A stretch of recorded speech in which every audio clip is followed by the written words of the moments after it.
Welcome to Thinking Deeply About Primary Education, the podcast that makes time and space to really think about pedagogy, teaching and learning, professional development, anything of interest to time-poor but enthusiasm-rich teachers. This week, I'm joined by Christopher Such. Hello again. Neil Almond. Hello. And Elliot Morgan. Hello. And together, we're going to explore writing stimuli. Now, this episode came at the request of Tom Brassington on the TNAPE Discord, a link to which can be found in the episode description. But first, Chris, what you reading for?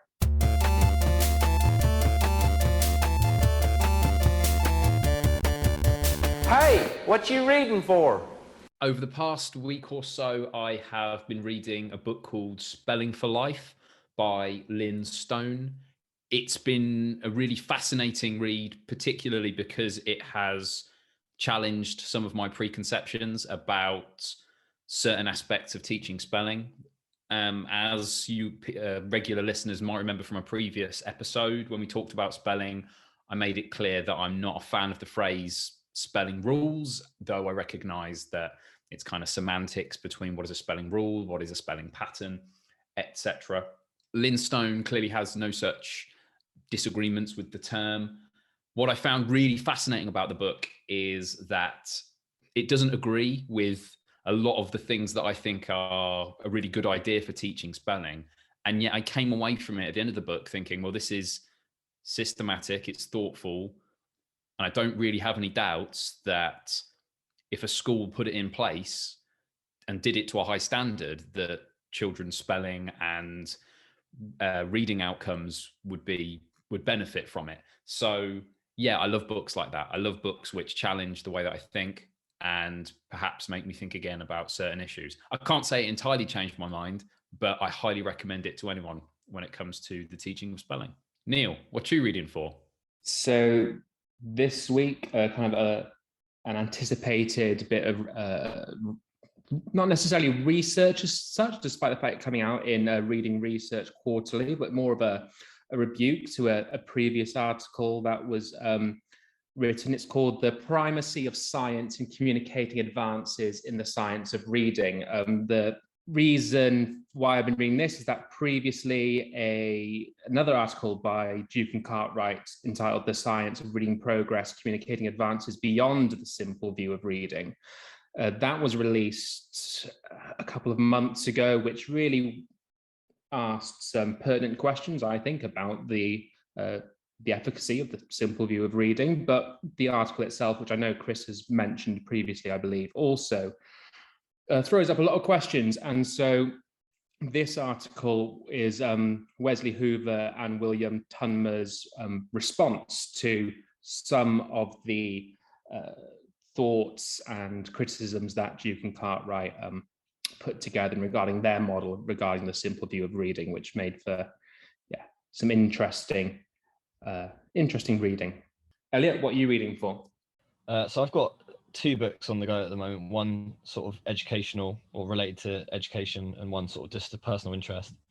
So the education book is Organize Ideas, Thinking by Hand, Extending the Mind by Oliver Caviglioli and David Goodwin. The central point I've sort of taken from it so far is that we as sort of these experts have these internal schemas, but we need to make these visual for the learner in the classroom. So I'm really enjoying that. It's also got a great contribution in there from someone called Elliot Morgan. Check him out. No, I've also got another book that I was recommended by Atul in the Discord link in the episode description, listeners. It's called Atomic Habits by James Clear. I think it's in a lot of sort of top 10 book lists and stuff at the moment. I've only read a small chunk of it, but I really like what I've read so far. It's talking about that we shouldn't think about goals, but instead think about systems, because winners and losers have the same goals, but it's the systems that differentiate a winner and loser. And that we often convince ourselves that we have to have massive action in order to achieve massive success. But the author sort of goes against that, saying it's more about the marginal gains, and that if you just improved 1% every day, how much of an impact that would have over a year and so on. And a popular example, which I think I've seen cited elsewhere that they cite in the book, is about Team GB cycling. They hired this guy in called Dave Brailsford, I think his name was. And when they'd hired him, They'd never won Tour de France in over 100 years, and they'd only won a single gold in the Olympics. And he just brought in all these sort of marginal changes. He rubbed alcohol on the tyres for better grip. He got the cyclists to wear shorts that heated their muscles to keep them more prepped. They tested which pillows gave the individual riders best sleep, all these sorts of things. And then when it came around to Beijing, they won 60% of the medals. And then Wiggins and Froome went on to win the Tour de France in like 5 times in 6 years. So yeah, really interesting book so far. So thanks to Atul on the Discord for the recommendation. Kieran, what are you reading for? Nice. Yeah, I've started one from the Discord as well. Stephen Lockyer recommended Chip and Dan Heath, Making It Stick, or Made to Stick. And it's one of those books that, even though it's not written for teachers, has a lot of stuff that's applicable to teachers. I'm only a little bit in. I really want to use my bit of what you're reading for to reference a conversation that we all had sort of online last week. And it was the fact that even though we talk about MathSpot all the time, we haven't actually ever realized that that Johnny has that Patreon option on his site. And so we signed up immediately. Now I want to sort of draw people's attention to it, because the amount of work that he's done recently and over a long period of time, I reckon if we can give him, a cup of coffee a month, it's absolutely more than worth it. And I think in support of a really good cause. So then the focus of this episode is writing stimuli. Chris, what do we mean by writing stimuli? A writing stimulus is anything that is used in the classroom by the teacher to inspire children to write. It can be something that generates a short piece of writing, or a particular a piece of text with a particular audience and purpose in mind. But the key idea is it's something that gives a sense of purpose to a piece of writing. Then I'm going to throw this one to you, Neil. How do you do it at your school? Certainly going forward, a key aspect of our writing stimuli for this new English program that we're running at our school is through the use of GIFs or GIFs, depending on how one is meant to actually pronounce the word itself. Definitely GIFs. Definitely GIFs. No, they're GIFs, you're right. But we all say GIFs. Hang on, is this a phonics episode? So we're using, particularly when we just want children to practice at the sentence level of writing, so we don't want to get them to do massive pieces of extended writing too quickly.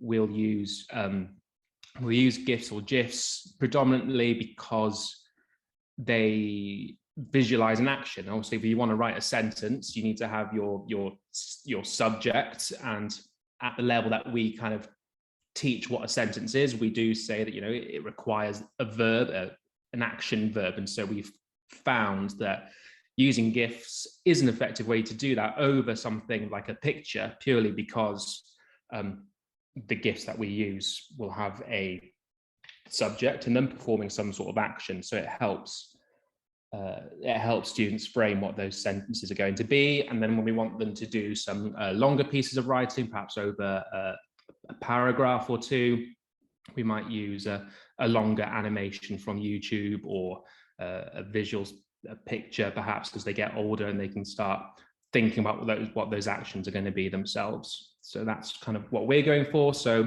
something quite new. I've certainly don't know of teachers who are using GIFs. I'm sure there are plenty out there, but it's something that, looking forward to trying and seeing how it impacts on student writing, and whether it will reduce that cognitive load for students, where they don't have to think too much about what they have to write, and they can focus on the technical mastery of writing that sentence.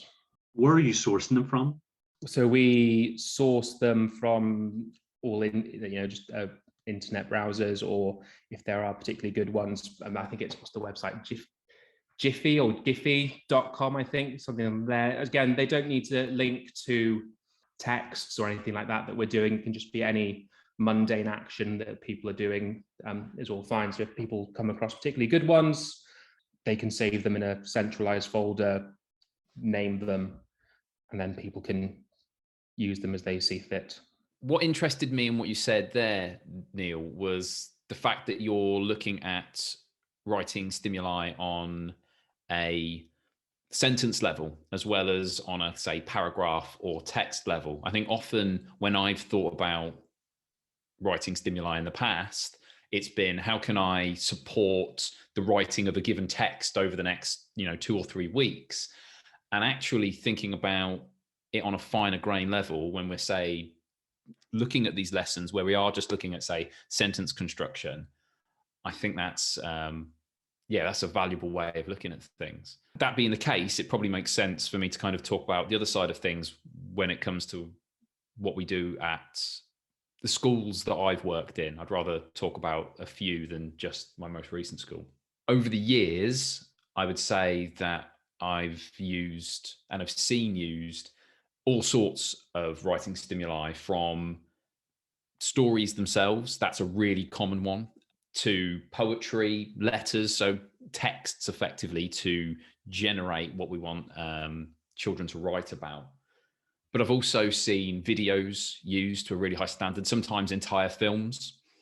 Pictures can be a great jumping off point. Events, trips, sometimes getting children to write certain things about certain trips we've been to. I remember a particular local zoo that we visited where there was one enclosure that we thought wasn't really fit for purpose. And we hadn't intended to write about that, but it produced some of the best writing I've seen from a young class. And so sometimes having that bit of flexibility there.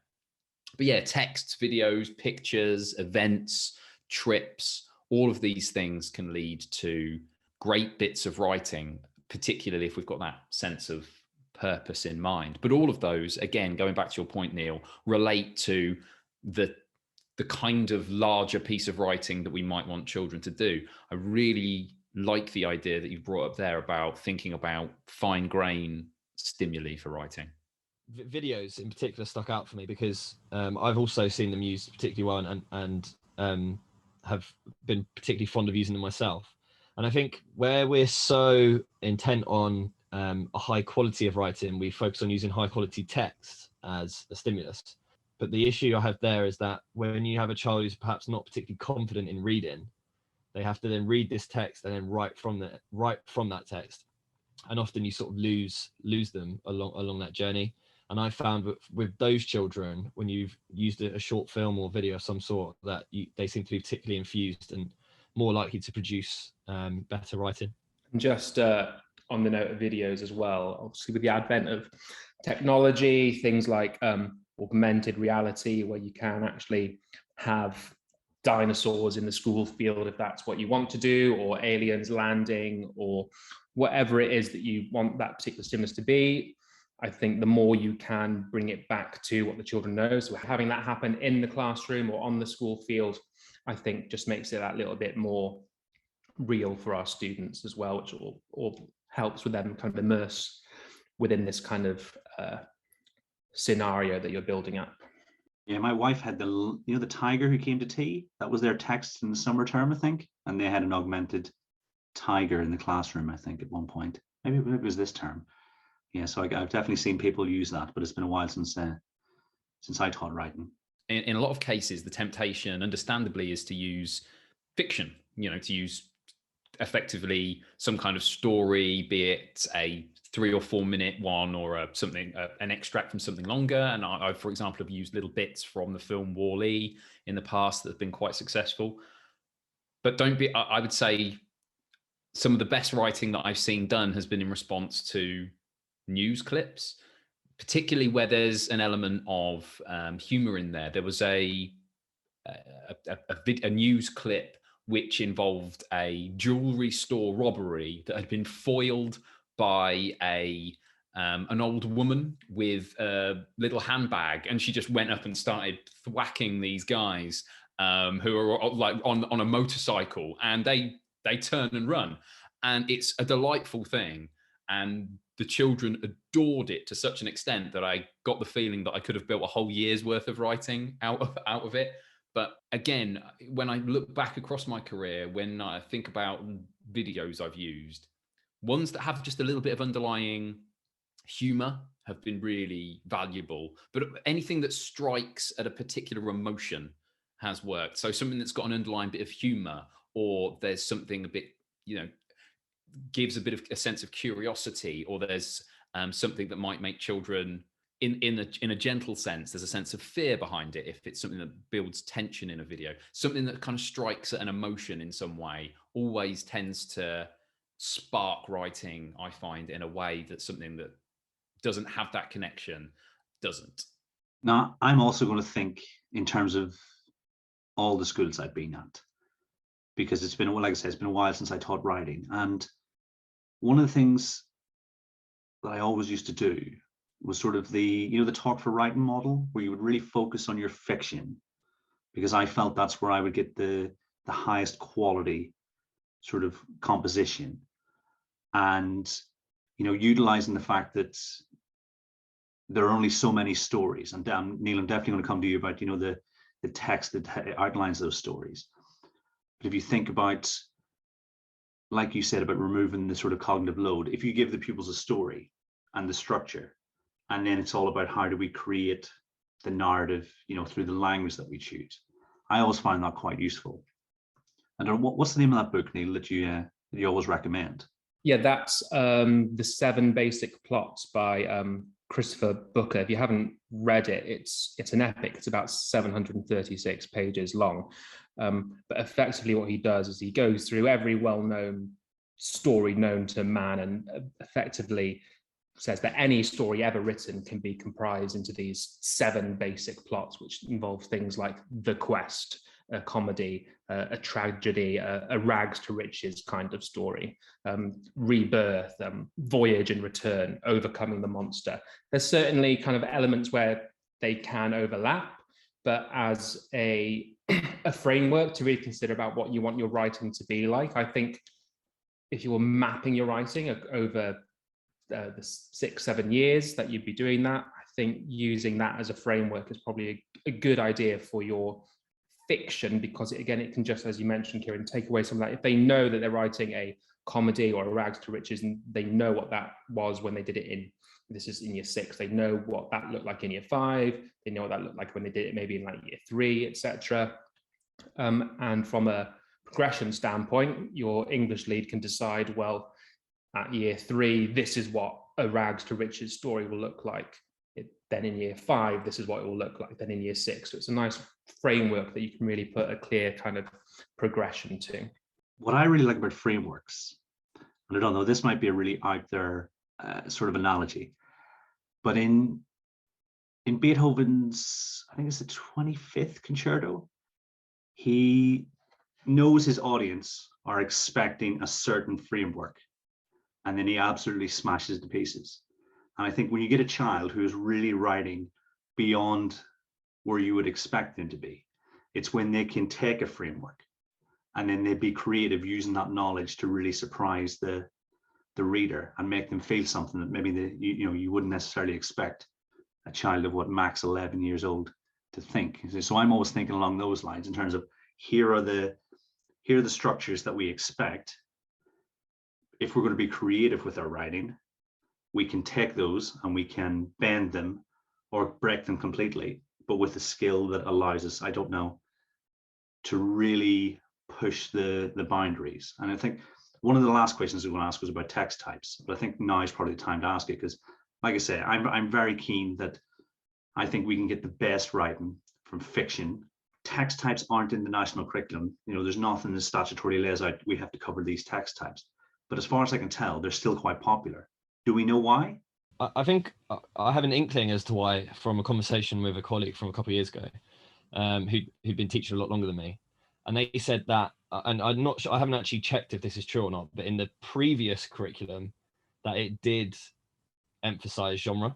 So I think it's perhaps a sort of hangover from the previous curriculum, where teachers were used to teaching to genre, and they've sort of just carried on teaching because it's familiar to them.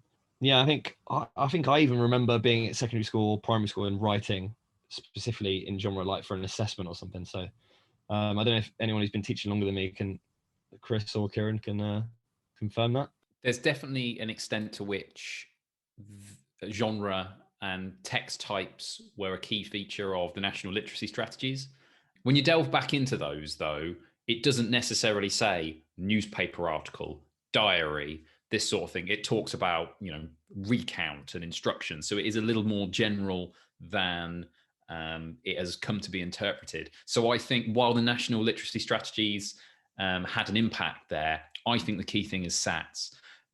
This might be a bit before your time, but when I first started teaching, writing SATs were in place, and there were a lot of marks to be had by clearly specifying that you knew what type of text you were supposed to be writing, to the extent that I remember possibly one of the strongest writers I've ever taught not doing particularly well because I noticed out of the corner of my eye that they were supposed to be writing something like a newspaper article and they'd written a diary entry. And it was a cracking bit of writing, but I thought, oh goodness, they're not going to have been able to get a lot of the marks by signposting that they know what this text type is. So it led to some really bad practice, like ensuring that every child knew if they were writing a diary, it began with Dear Diary.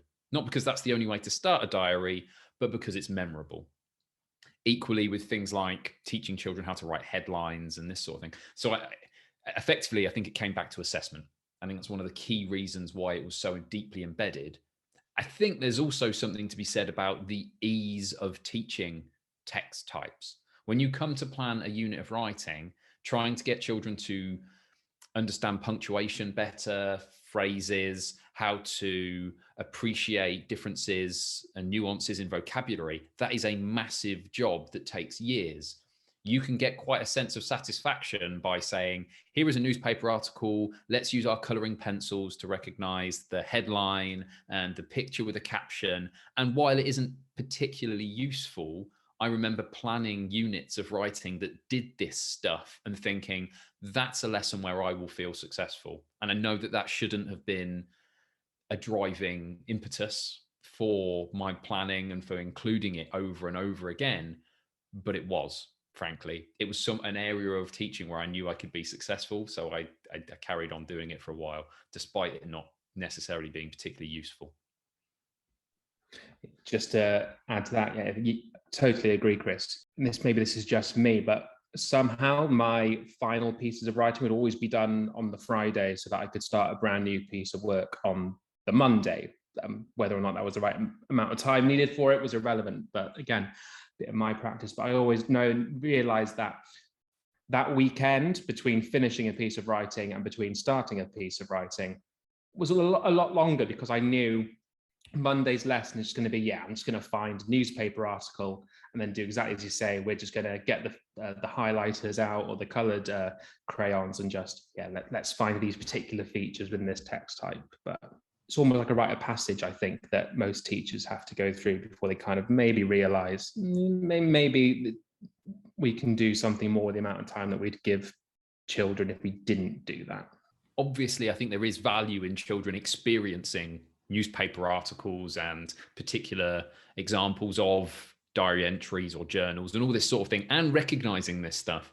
But yeah, the extent to which we emphasize it in teaching and then guide children to writing these particular stereotyped versions of texts that are entirely, in many ways, out of date is not necessarily the best practice. I agree that I don't think genre writing in itself is particularly an issue, because as Krista said, it lends itself to a lot of things that we want children to learn.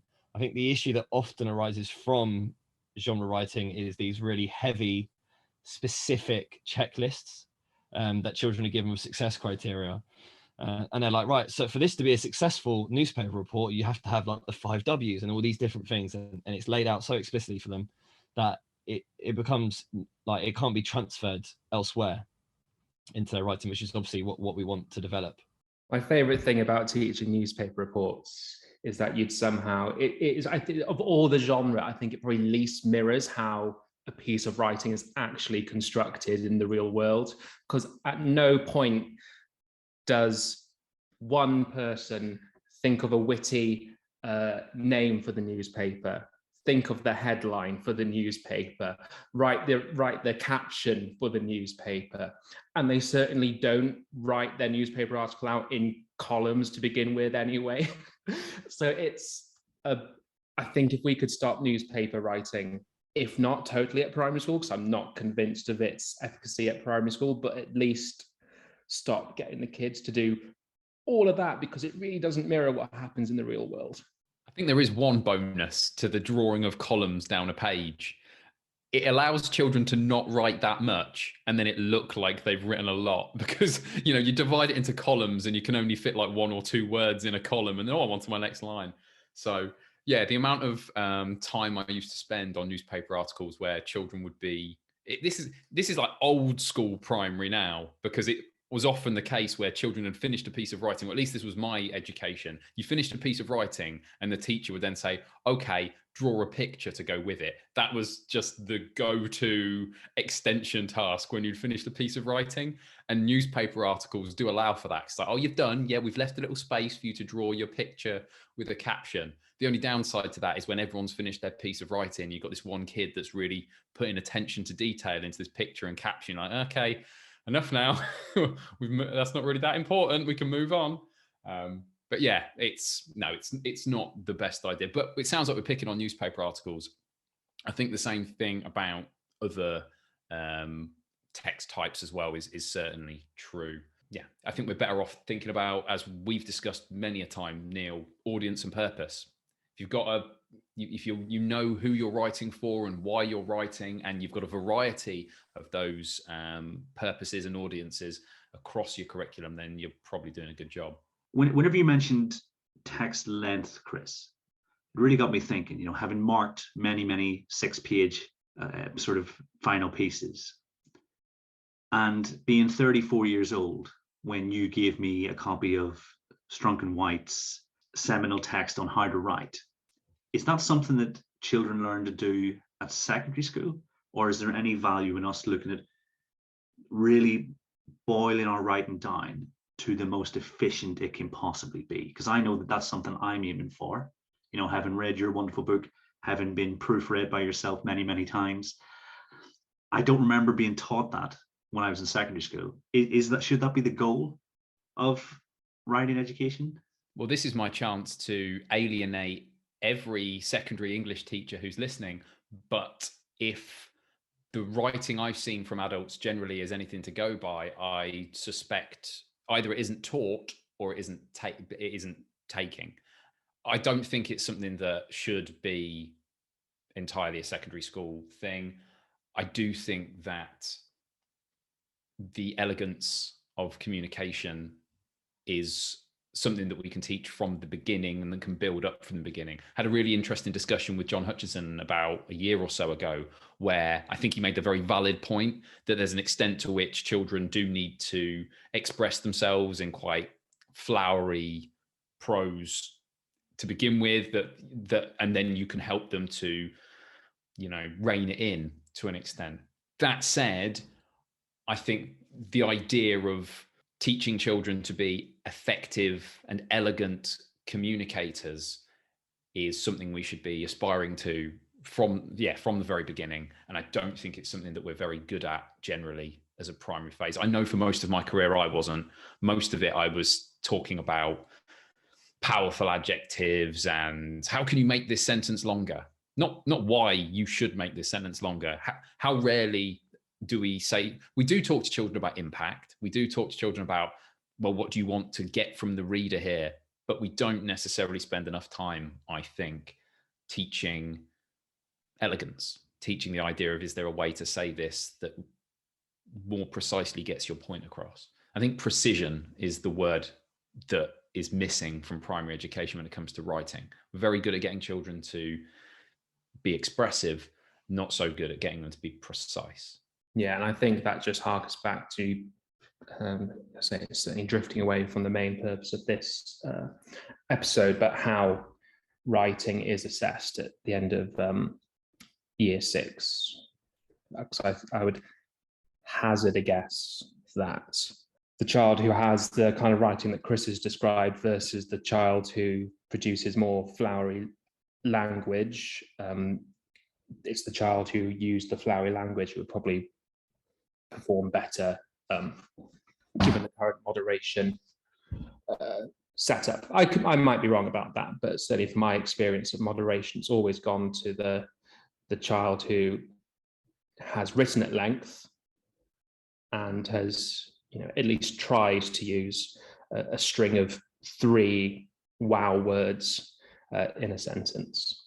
Yeah, I've had the same discussions over and over and over, where a child who obviously reads a lot and has an obvious breadth of vocabulary and attempts to apply that in a piece of writing is regarded as being a particularly strong writer, even when their control of tense isn't there, when there's a string of sentences and you think, I don't really understand how these sentences particularly relate to each other. They're all seemingly impressive in your vocabulary choices, but again, it comes back to precision. The amount of times I've seen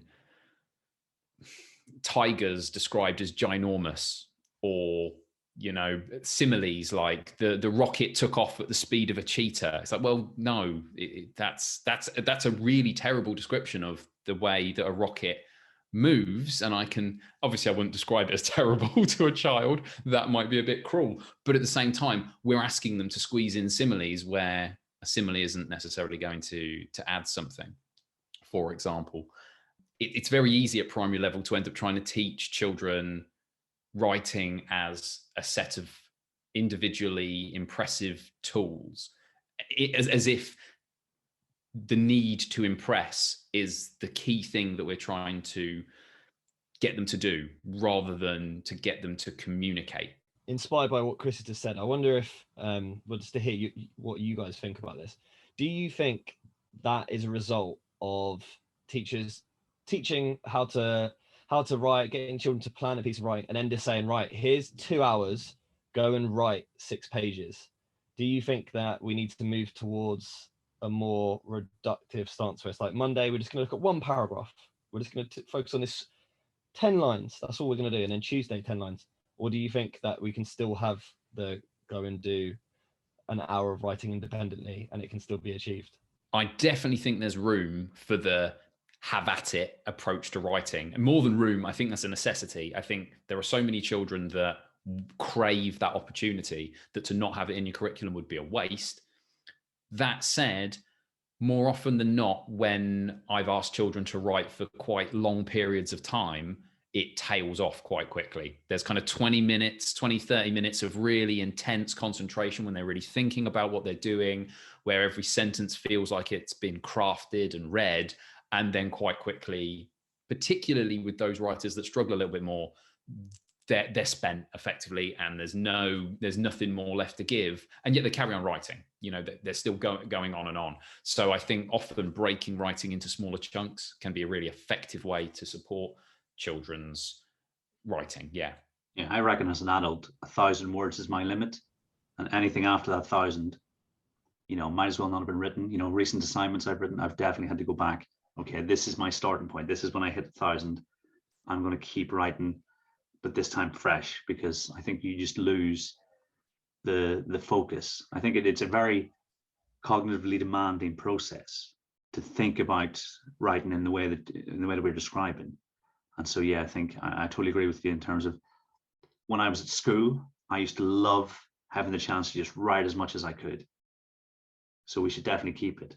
But I think a balance where we're looking at precision within short paragraphs, like you say, Elliot, I think that's the perfect mix. I suppose it just sort of clarifies for us like how carefully we need to select the writing stimuli, because if it is going to be a stimulus that you want children to go away and write at length, then it needs to be something that actually has that much richness or depth to it that allows them to go and do so.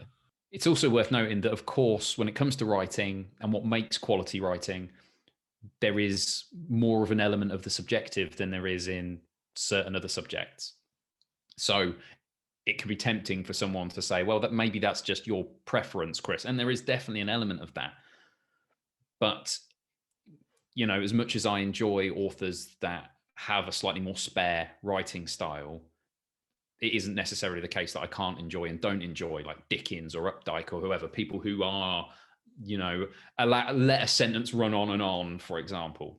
What I would say though, and maybe this is just me and I'm thinking about the start of my career, I came into teaching with absolutely no idea in my head of what I thought good writing was. And that's as I say that as someone who enjoyed reading and has always, to a large extent, enjoyed reading, apart from a bit of a gap in my teen years. I'd never read a book ever really thinking, oh, I like how this sentence works in particular, and reading it more than once. I read a story because I wanted to enjoy the plot and the characters and the way that it moved me, which is, I imagine, how a lot of people engage with books. I definitely think that one area of CPD that is overlooked, and something I've never really had the chance to do, is to actually think about what our own views are when it comes to what makes really good writing. And yet we're in a classroom trying to support children to write well without actually having our own mental model of what it looks like. And this is not saying that teachers necessarily need to be brilliant writers.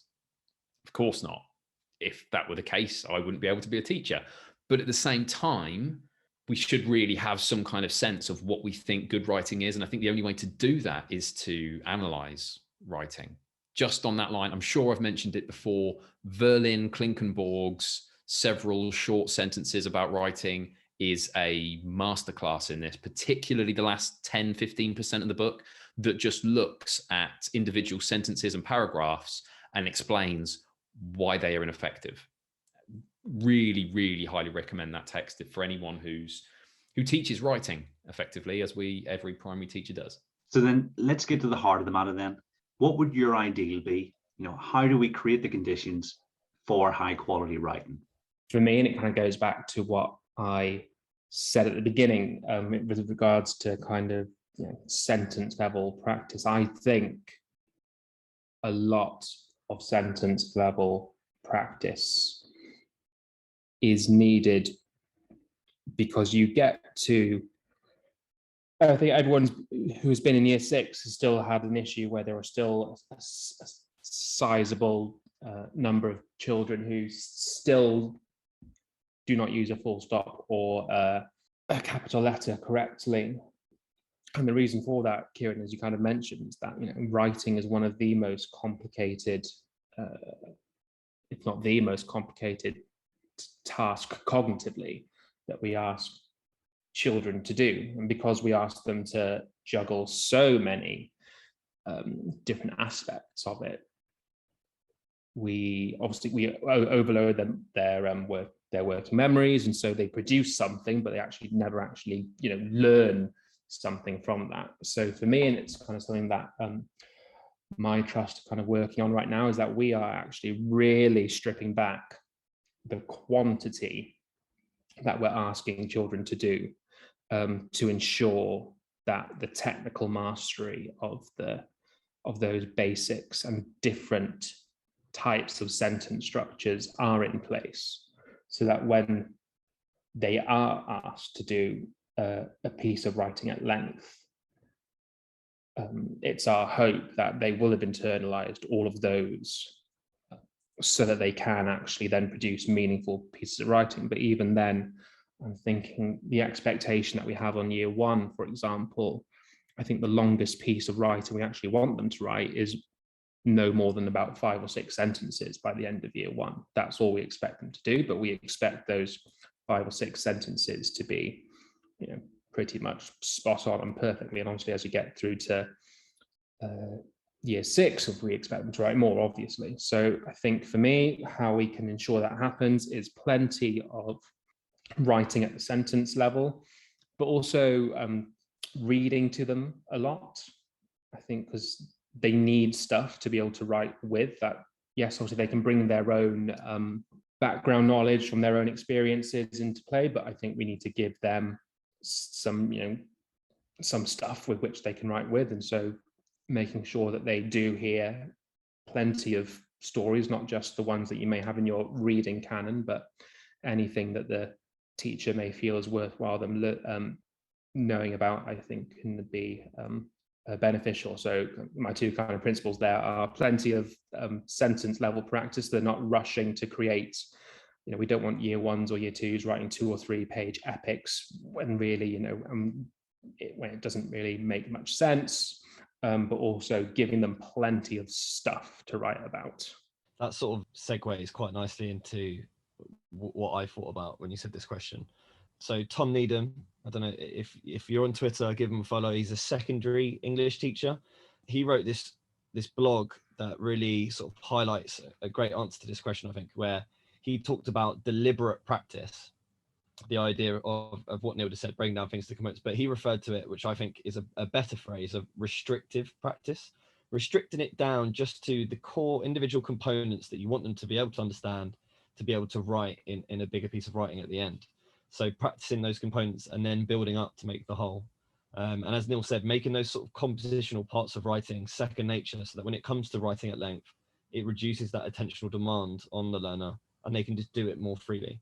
I think as general points for creating those conditions for high quality writing, we need to stop assuming that pupils can transfer that knowledge across genre if you do choose to write based on genre.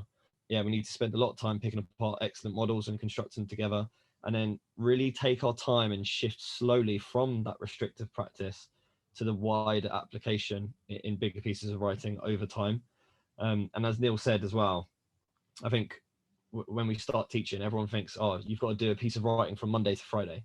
There's no reason why it can't go from Monday to the following Wednesday. Take your time, break it down into a paragraph at a time. That's how I've always favored teaching it. Restrict it down, show them like, what should this paragraph do? What's the purpose of this paragraph? That's what we need to focus on. I would also add to that the kind of writing stimuli that all of this stuff relates to should really offer opportunities for children to learn a huge amount about something before they start writing about it. Captain Obvious here, so I apologize, but children find it so much easier to write when you are talking about something that they have learned a great deal about. So, but linked to that is the importance, I think, of children having the chance to talk. So your initial stimulus for writing, however you choose to go about it, be it through pictures, videos, stories, etc., it has to be something that allows you as a class teacher with the children to generate lots and lots of talk. Beyond that, it also needs to be something that allows you, it has to be a stimulus that allows you to create as you mentioned there earlier, a really high quality model text to support children. I think that's essential. Just something I'd add in there, because a lot of what we've talked about so far with regards to writing stimuli are those that are looking to support high quality outcomes, and that's obviously what we're after a lot of the time. I think it's also worth noting that there are other purposes to writing. It might be that we want children to do a piece of writing as an assessment effectively, and under those circumstances the stimulus that we give to children might have a slightly different character to it. We'd still want it ideally to be something about which the children know a great deal, but it's also likely to be a slightly more minimal stimulus as a jumping off point, particularly if you think about assessment like no more marking, comparative judgment. That's something that has a relatively minimal stimulus compared to the sort of thing we're already kind of talked about. The other thing I'd add, and this cycles back to a discussion we had earlier, it has to be something as a writing stimulus that leads into audience and purpose. It needs to be something where you can go, yeah, I see what we can write about that. There's a reason we can write this, and we can write it for this particular audience. If your stimulus allows for that, then you're on to a winner, I think. I mean, that's pretty comprehensive. And we set out with the aim of finding 7 ways to really generate high quality writing. How have we done, Chris? We've got the idea of making sure that the stimulus for writing, or the stimuli, I should say, for writing, support sentence level outcomes. We talked about the importance of reading as a stimulus that's obviously language rich. A stimulus that leads to a restricted outcome, because children are much more able to be creative if you're not giving them something entirely open-ended. A stimulus that allows for excellent models. Opportunities for children to develop a great deal of knowledge through interaction with the stimulus in question, perhaps including rich experiences ideally. Opportunities to talk a great deal about the stimulus in question. And finally, variation in what is provided as a stimulus, depending on whether you are talking about generating high quality outcomes or whether you're using that stimulus for the purposes of assessment. The many ways that this conversation went tonight, I don't think, as usual, this won't be the last time that we come back to writing as something we want to talk about. But I think all that's left to do now is say thank you very much for joining me. Thank you, Chris. Always a pleasure. Thank you, Neil. Thank you. Thank you, Elliot. Thank you. And everyone at home, until next time, thanks for listening.